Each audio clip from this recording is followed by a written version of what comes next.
Evangelho de João, capítulo 10. Amado, quando chegamos nesse capítulo, não encontramos um milagre. Vamos encontrar o sétimo milagre registrado por João no capítulo 11. Mas nesse capítulo 10, ele tem um conteúdo importantíssimo em todo o Evangelho de João.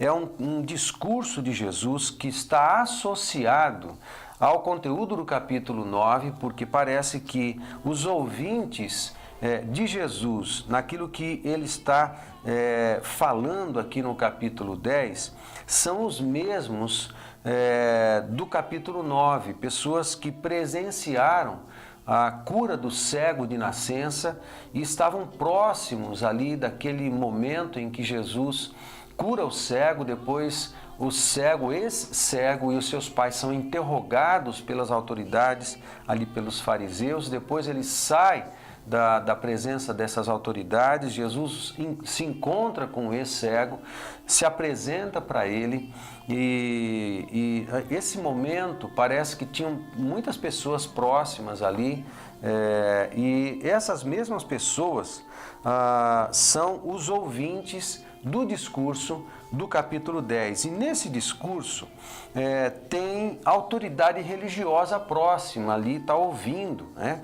E Jesus fala dele mesmo como sendo o bom pastor. Nesse capítulo tem duas declarações do eu sou. Você lembra que o Evangelho de João, ele é marcado sempre pelo número 7. Então, 7 vezes Jesus usa a expressão ego eimi, ou seja, eu sou em grego, que aponta para o Iavé do Antigo Testamento, ok? Quando Deus se apresenta a Moisés ali na sarça.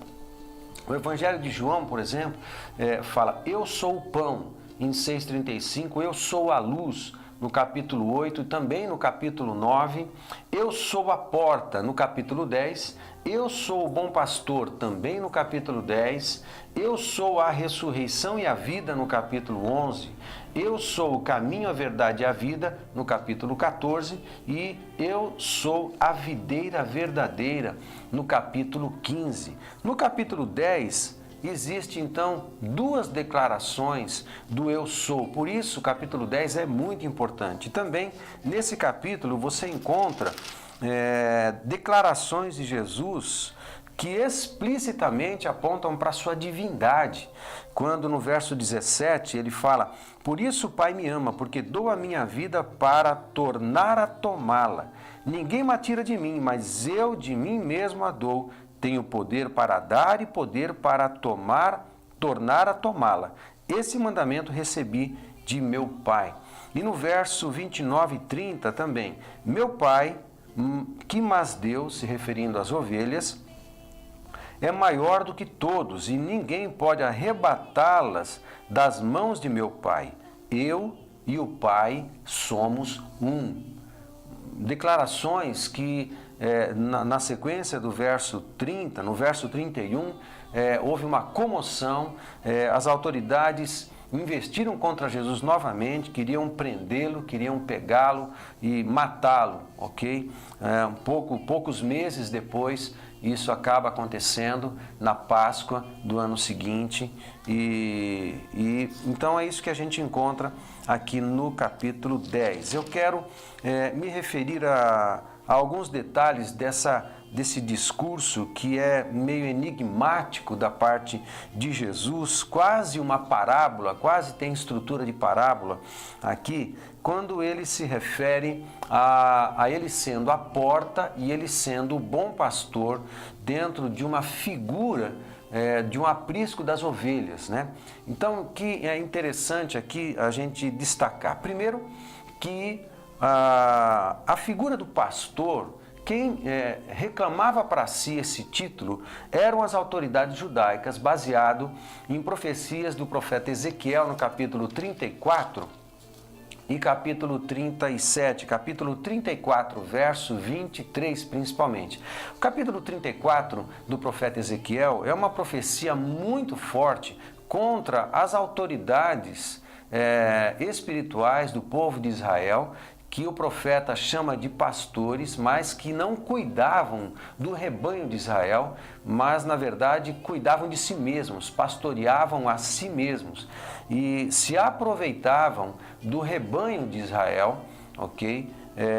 Como um pastor que se aproveita das ovelhas, usufruindo da lã, usufruindo da carne, mas tratando mal as ovelhas. E o profeta diz que esses pastores, maus pastores, seriam advertidos pelo Senhor e Deus enviaria um pastor, no capítulo 37 versos 24 e 25, que seria da linhagem de Davi, o bom pastor. O Senhor enviaria um pastor ao ponto de Israel e este pastor ter um só rebanho, um só pastor e um só rebanho. Hoje nós entendemos que o rebanho de Cristo não está compreendendo apenas os israelitas, mas todo aquele que tem uma experiência com Jesus, se converte a Jesus, passa a ser uma ovelha do Senhor Jesus. Mas o interessante é que as autoridades espirituais reclamavam para si esse título. E de repente Jesus começa um discurso dizendo de que ele era o bom pastor e não as autoridades judaicas que estavam ouvindo Jesus discursar. E ele faz essa figura do aprisco, né? O aprisco era o lugar das ovelhas onde elas dormiam e era um cercado ou às vezes de pedra ou madeira. Quando era de pedra, eles colocavam madeiras pontiagudas para evitar o acesso de animais pulando o cercado para então devorar as ovelhas e coisas assim. Então Jesus ele está dizendo que aquele que entra pela porta é o bom pastor, o verdadeiro pastor, porque na porta ele chama as ovelhas ouvem e conhecem a sua voz. Os apriscos eram lugares onde rebanhos de diversos pastores eram guardados à noite. Então um pastor chegava de manhã e ele chamava suas ovelhas pelo nome muitas vezes, mas mesmo que não se referisse ao nome das ovelhas, as ovelhas conheciam a voz do seu pastor e as ovelhas do mesmo rebanho, ouvindo a voz do pastor, saíam do aprisco e seguiam o pastor para que o pastor as levasse a comer e a tomar água. E quando saíam do aprisco, um único fator de segurança para as ovelhas era a própria pessoa do pastor, que estava disposto a dar a sua vida pelas ovelhas, caso houvesse algum ataque ou houvesse algum perigo. E de fato isso aconteceu. Jesus foi para a cruz em nosso lugar. Ele pagou um preço altíssimo do nosso pecado, morreu para que nós tivéssemos vida. Então Jesus está numa certa parábola, né? Uma estrutura de parábola aqui nesse discurso, dizendo de que ele era o supremo pastor, que o Senhor estava enviando da linhagem de Davi, e essas autoridades espirituais eram ladrões, na verdade, que usufruíam e se aproveitavam das pessoas, né? Então esse é o contexto. Algo muito interessante que você pode aplicar na sua vida, lendo este capítulo 10 de João, é o fato de que havia uma intimidade entre o pastor e as ovelhas, e eu chamo a sua atenção para pensar nisso. Como está a sua intimidade com Jesus, o discernimento da voz do Senhor Jesus? As ovelhas ouvem a voz e conhecem a voz do seu pastor. Há uma relação de dependência, uma relação de cuidado, de segurança, mas de profunda intimidade entre a ovelha e o seu pastor.